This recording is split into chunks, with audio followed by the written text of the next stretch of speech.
Muy buenas tardes. Bienvenidos a un nuevo programa de Token City, como todos los jueves por la tarde a las 7.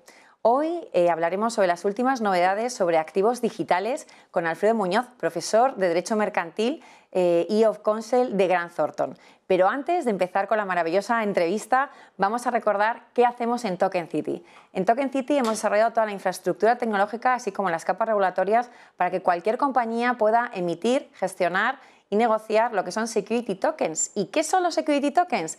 Pues es la digitalización de lo que corresponde a los activos financieros. Pueden ser acciones, pueden ser deuda. ¿Y para qué? ¿Para qué tokenizar acciones o deuda? Pues realmente estamos creando nuevos canales de financiación alternativa para las compañías que puedan financiar sus proyectos. Y paralelamente, pues estamos en el sandbox con nuestro proyecto bajo la regulación europea de creando un exchange de security tokens para poder listar acciones, bonos y fondos. Y bueno, y sobre regulación, pues vamos a empezar a hablar con Alfredo Muñoz, que es un gran maestro de todo esto.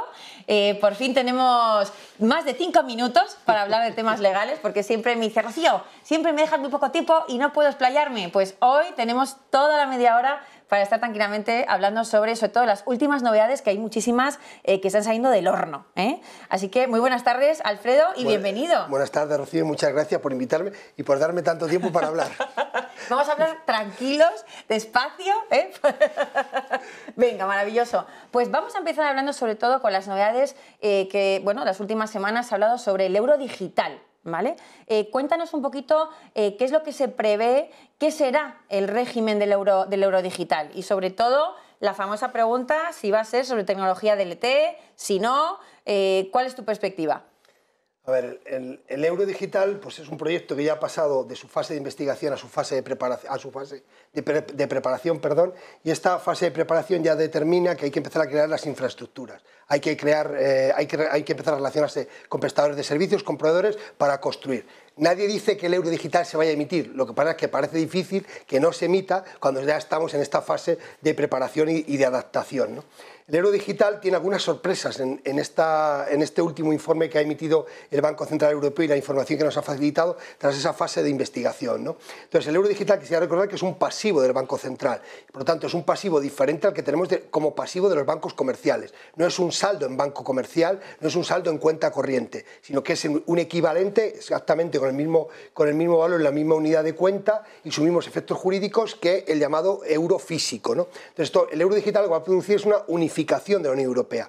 Cuando hablamos de la unificación del euro solo se produjo respecto del euro físico. El euro físico vale lo mismo en España que en Alemania, pero los depósitos bancarios no valen lo mismo, porque no son euros emitidos por el Banco Central, sino son créditos contra los bancos en euros. Por lo tanto, cuanto más solvente sea un banco, más valor tiene su depósito y menos intereses tiene que pagar para atraer clientes. Entonces, ahora vamos a tener un euro digital, por fin. Este euro digital hay que verlo desde un punto de vista bueno, pero hay que eliminar sus posibles problemas, ¿no?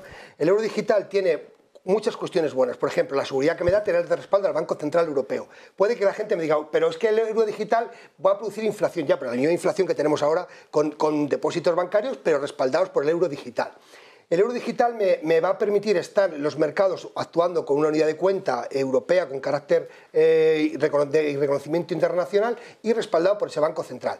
El euro digital, y aquí vienen algunas novedades, es un medio de pago que no va a necesitar cuenta corriente. Y esto es una novedad, porque no se nos había dicho esto. Se nos había dicho que iba a ser intermediado por los bancos, por las entidades de dinero, de servicios de pago. Pero no se nos había suprimido el carácter de cuenta corriente, o el elemento necesario de cuenta corriente. Y que va a permitir relaciones peer-to-peer.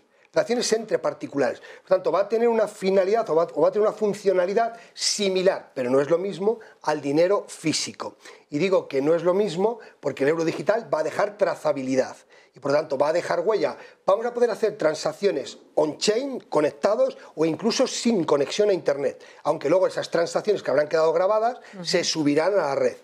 Y teóricamente el Banco Central no va a ver nuestros datos, salvo que haya un requerimiento de alguna autoridad y se pidan esos datos a los intermediarios financieros, bancos y entidades de servicios de pago.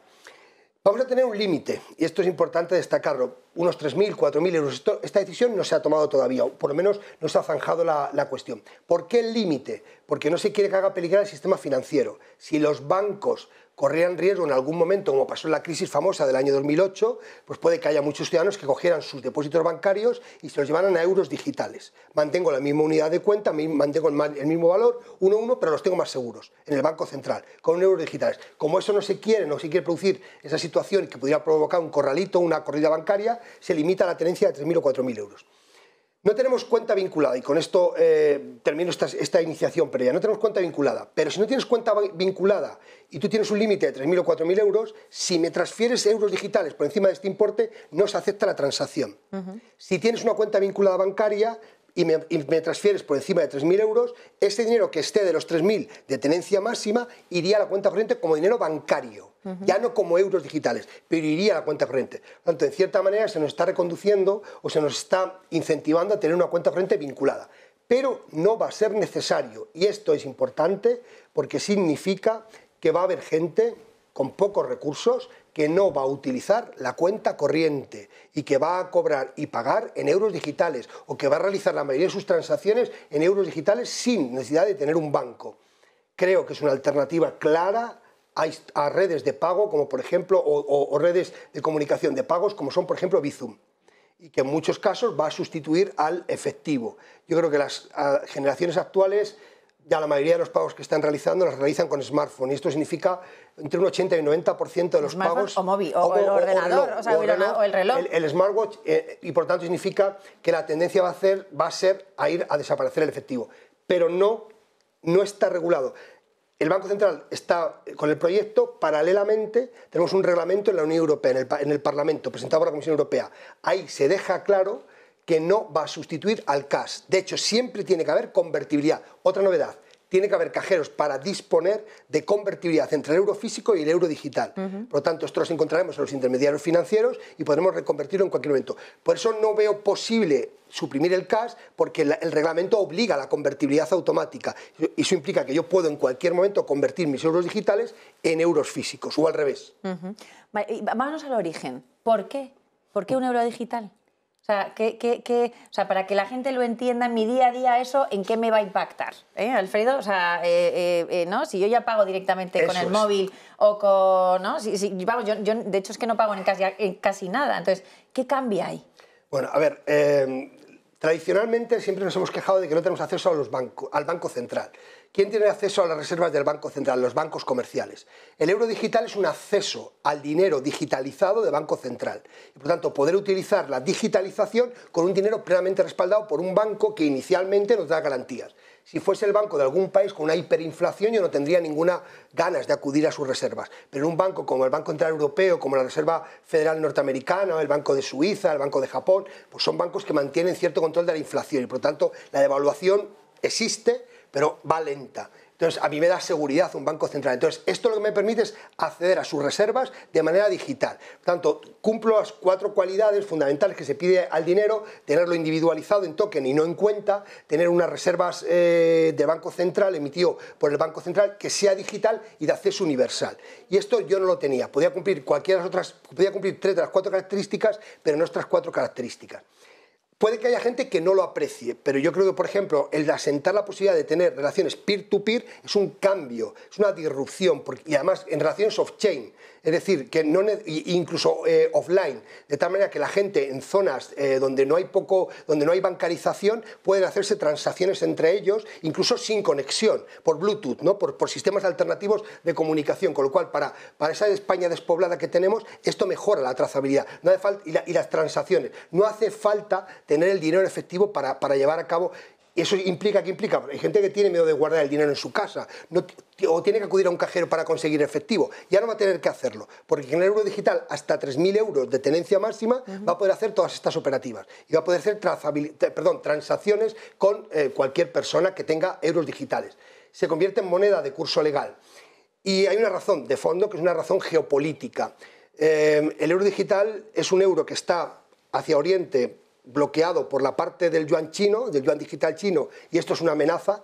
El euro digital va a tener que competir en tener una posición no voy a decir predominante, pero sí competitiva con instrumentos de pago alternativos como el yuan digital, y hacia Occidente tenemos a las Big Tech norteamericanas. A mí me dan más miedo todavía en el sentido de que un Google, un Apple, un Microsoft saque su criptomoneda, su stablecoin y nos inunde el mercado, ¿no? Porque es muy fácil que a través de las redes sociales se genere un efecto red y empecemos todos a consumir en este activo. Entonces, el euro digital, tanto el reglamento como el Banco Central, está justificado en gran parte por la defensa del instrumento público de pago, porque es un instrumento público de pago, quiere ocupar no es ese privado. espacio antes de que lo ocupe. Es casi un deber de un Estado, voy a decirlo, es un deber de un Estado, porque a través del dinero tú también haces economía, a través de la política monetaria haces política económica, entonces necesitas un instrumento soberano que te dé soberanía, y entonces es importante que Europa esté fortalecida.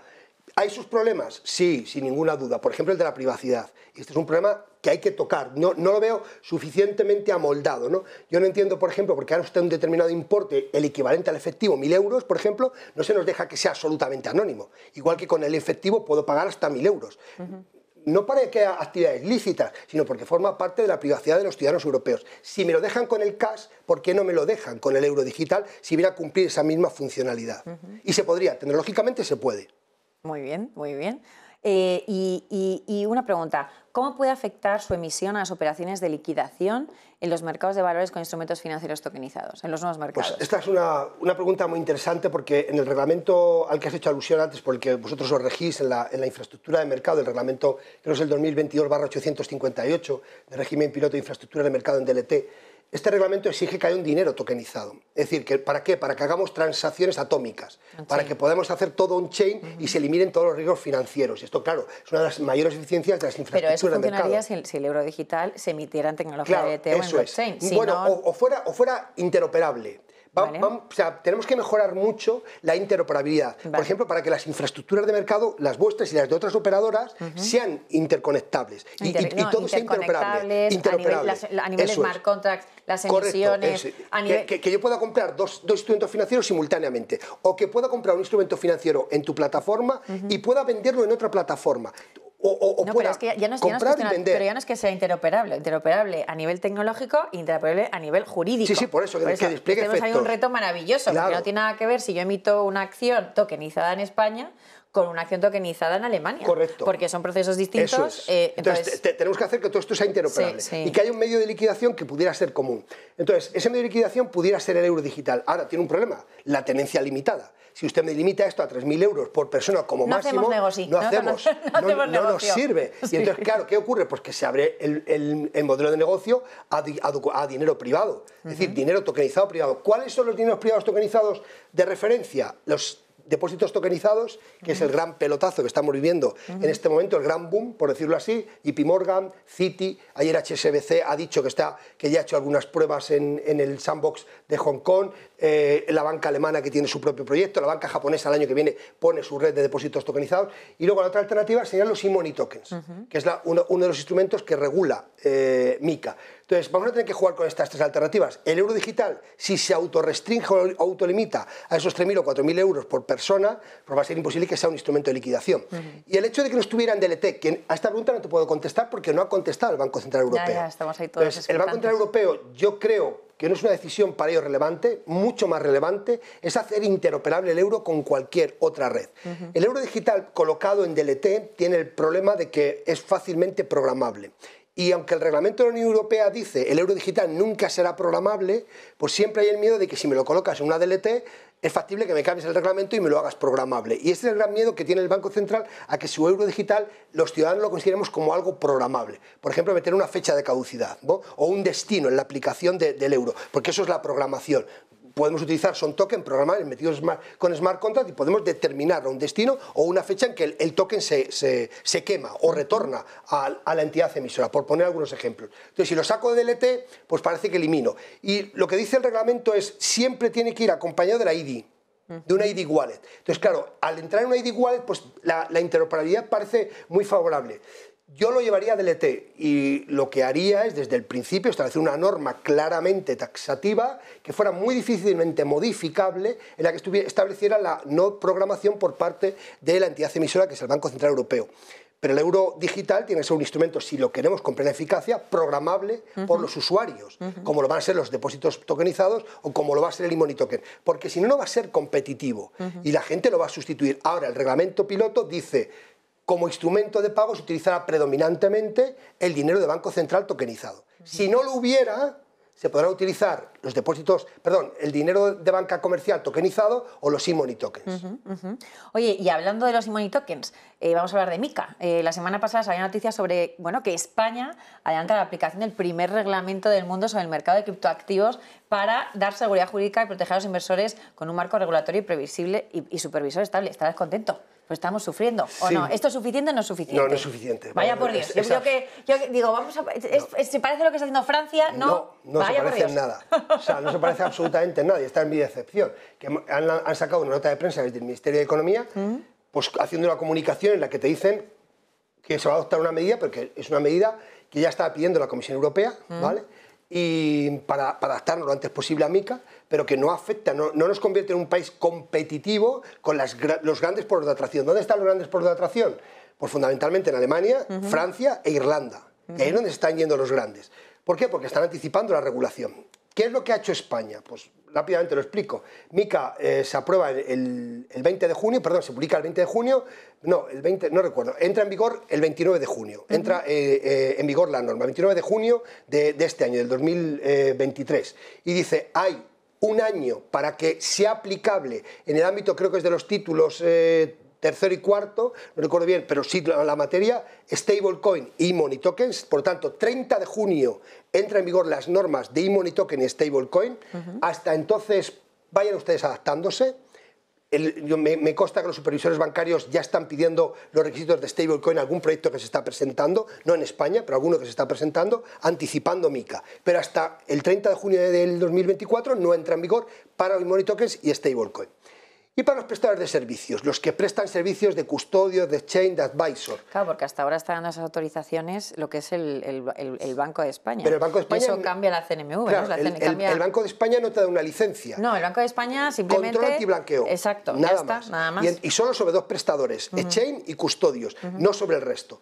Entonces, ahora vamos a pasar a la CNMV, correcto, y esa CNMV tiene que dar una licencia. Y la licencia es porque ya es una actividad absolutamente regulada. Y al ser una actividad regulada tiene que cumplir mucho más requisitos de los que el Banco de España está pidiendo, que es lo que le habilita la normativa antiblanqueo. Claro, pero y entra en vigor justo en enero del 2025, ¿no? Sobre todo para el tema de, por ejemplo, de exchange o de... ¿no? Aquí es donde viene la norma transitoria. Entonces, la MiCA te dice, esta norma, la MiCA en general, entra en vigor el 30 de diciembre del 2024, salvo para stablecoin y money token. Esta es la regla general. La entrada en vigor, la aplicación de MiCA, la entrada en vigor ha sido en junio del 2023. La aplicación de MiCA en general, para que no se pierda otra cosa, es el 30 de diciembre del 2024. Pero para los que vengan prestando servicios con anterioridad a esta fecha, se prevé un régimen transitorio de 18 meses. Y entonces te vas hasta junio del 2026. Desde la aplicación, pero 18 más. Para adaptarte a... Para que los exchange o custodios que ya están prestando servicio, por ejemplo, vayan hasta el 2026 para pedir su licencia.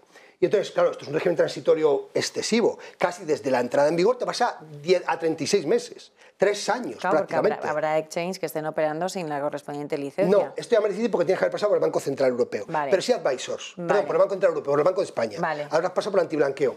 Ahí ya te han pedido algunos requisitos. Vale. Y entonces, al menos que tengan honorabilidad los miembros de tu órgano de administración y tus directivos. Vale. Al menos honorabilidad y procedimientos básicos de control antiblanqueo. Lo digo porque los datos que me han dado es que un tercio de los que lo han pedido se han quedado fuera. Ya. ¿Vale? No sabemos si estrictamente porque tenían problemas de tecnología, porque aquí hace falta tecnología para el control antiblanqueo, no vale cualquier cosa. Y entonces pues hace falta dotar de presupuestos y esto a veces no se tienen los recursos. Entonces, estos exchange y custodios son los que menos problemas me plantean porque han tenido al menos ese control inicial, pero por ejemplo podemos encontrar los advisors que estarían teóricamente hasta junio del 2026 prestando asesoramiento sin cumplir ningún requisito.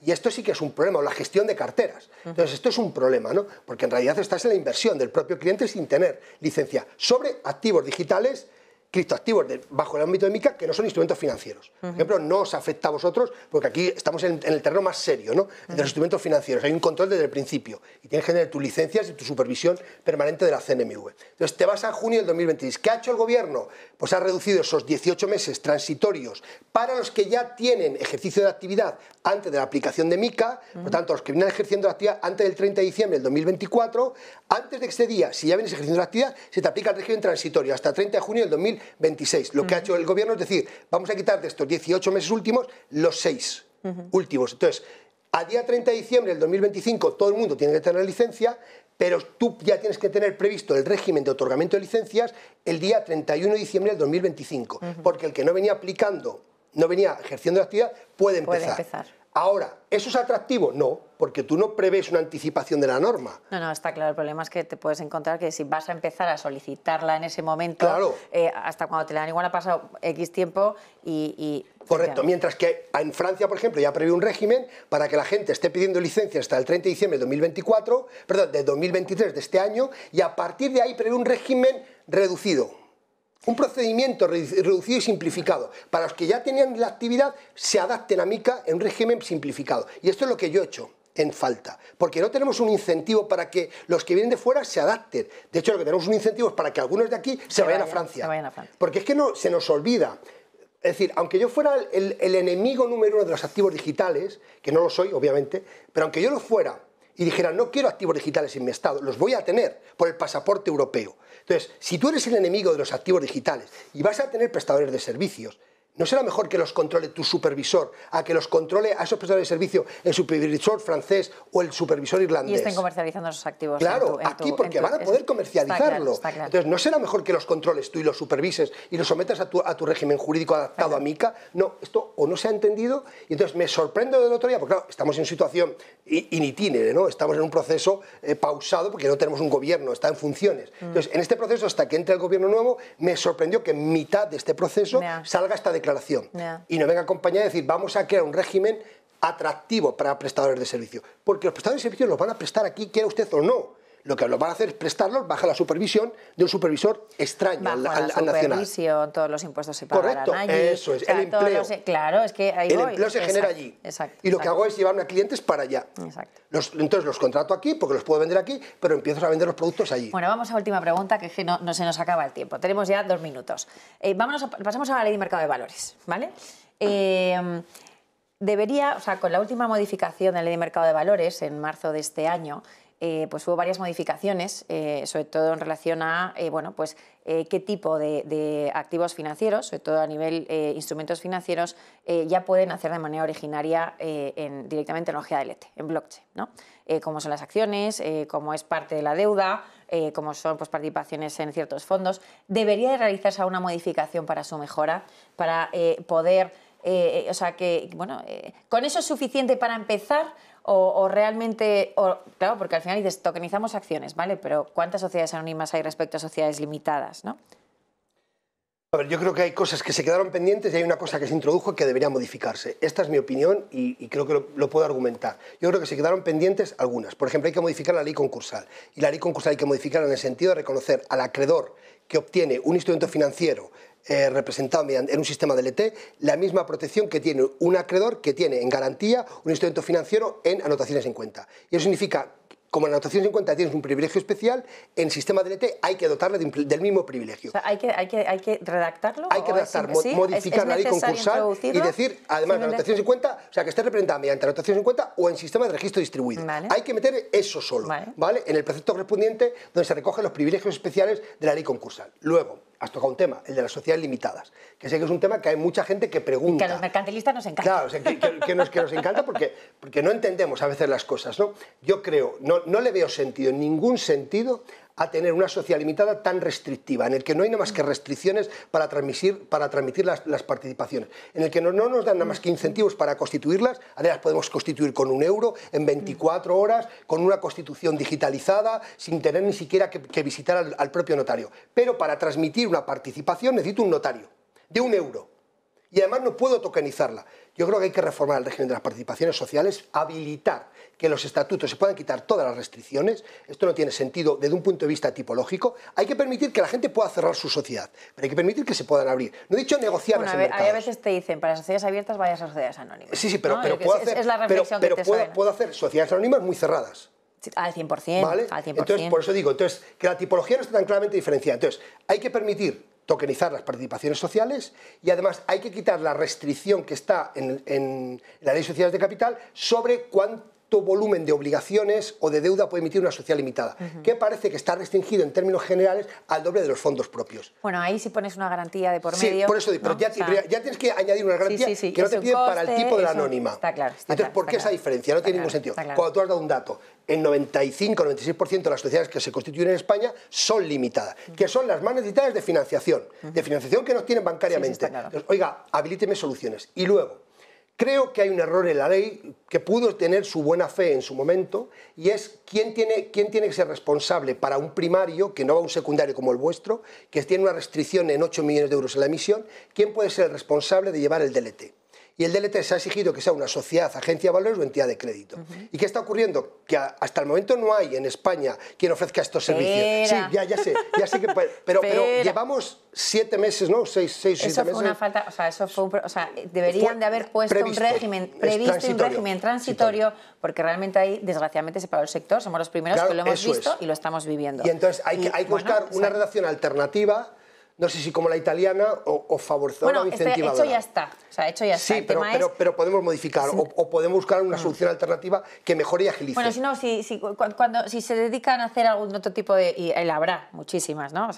Regular sobre estos temas, que nos llamen, Sí, sobre todo, creo que hay, como tú muy bien has dicho, cuando adoptas una norma de estas, pero un sistema transitorio para la adaptabilidad, cómo va a funcionar esto. No metas una norma de estas porque a lo mejor te llevas todo el sector por delante. Sobre todo es que venía una atracción maravillosa de STOs, ha habido un parón y bueno, vamos a dar una sin problemas, STOs sin problemas inicialmente. No, sin ningún problema. Nosotros de hecho fuimos la primera compañía en España de crowdfunding que hicimos la primera emisión de una STO tokenizada en 2019. Entonces, fue un caso maravilloso, tokenizando nota convertible, que además fue de 1 millón de euros de una compañía. Entonces, efectivamente no ha habido ningún escándalo durante estos años. Entonces, pero bueno, va a haber sorpresas estas próximas semanas. En que las haya, en que a corto tengamos sorpresas y se abra de nuevo este mercado. Para activar el sector. Oye, muchísimas gracias, Alfredo, por acompañarnos un día más, poder compartir también todo tu conocimiento. Yo creo que eso, es un valor añadido maravilloso en el sector, porque cuando se está empezando un sector, que efectivamente hay que dotarlo de esa confianza, de esa seguridad. El marco jurídico es fundamental, porque sin un marco jurídico ni se crean negocios ni hay confianza para que los inversores inviertan. Entonces, bueno, el marco lo tenemos, efectivamente está empezando, entonces hay que ir desarrollando y vamos a ir viendo, yo creo, yo soy una apasionada de este sector, cómo va a ir evolucionando y es maravilloso tener personas como tú en él, con el cual caminar conjuntamente. Y con vosotros que también hacéis mucha tarea, mucha labor por el sector. Pues muchísimas gracias. Pues nada, hemos llegado por hoy a nuestra entrevista, finalizando la entrevista, y nos vemos la semana que viene, creo que no, porque es fiesta el jueves. Nos vemos la siguiente semana a las 7 de la tarde. Ya os iremos informando por las redes sociales, estar muy atentos quién son nuestros invitados. Muy buenas tardes.